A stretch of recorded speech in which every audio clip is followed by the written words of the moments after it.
আর সাকিনা তাবুত, ওরা সব যুদ্ধ ওটা নিয়ে যেত, ওটার বরকতে ওদের বিজয় হয়ে যেত।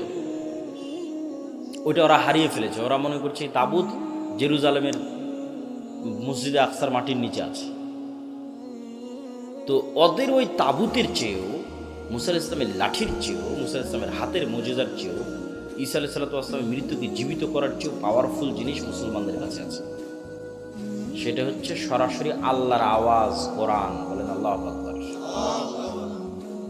কোরআন সরাসরি আল্লাহর আওয়াজ, আল্লাহর সাউন্ড, আল্লাহর শব্দ, আল্লাহর বাক্য, যেটা জিব্রাইল হয়ে মুহাম্মদ সাল্লাল্লাহু আলাইহি ওয়াসাল্লাম হয়ে আমাদের পর্যন্ত এসেছে। এই জন্য কোরআন তেলাওয়াত বিশুদ্ধ হতে হবে, যাতে হুবহু মুহাম্মদ সাল্লাল্লাহু আলাইহি ওয়াসাল্লামের মতো হয়।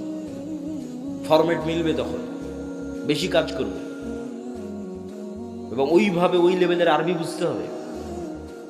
এটাই মুসলমানদের সবচেয়ে বড় সম্পদ, সবচেয়ে বড় প্রযুক্তি, যার সামনে পৃথিবীর কোনো শক্তি টিকতে পারবে না। কেন? এটা সরাসরি আল্লাহর আওয়াজ, আল্লাহর শব্দ। আর সবচেয়ে পাওয়ারফুল হচ্ছে শব্দ, সবচেয়ে পাওয়ারফুল হচ্ছে আওয়াজ। এই জন্য শ্রেষ্ঠতম জিকির হচ্ছে পবিত্র কোরআন। আফজালুজ জিকর তিলাওয়াতুল কোরআন।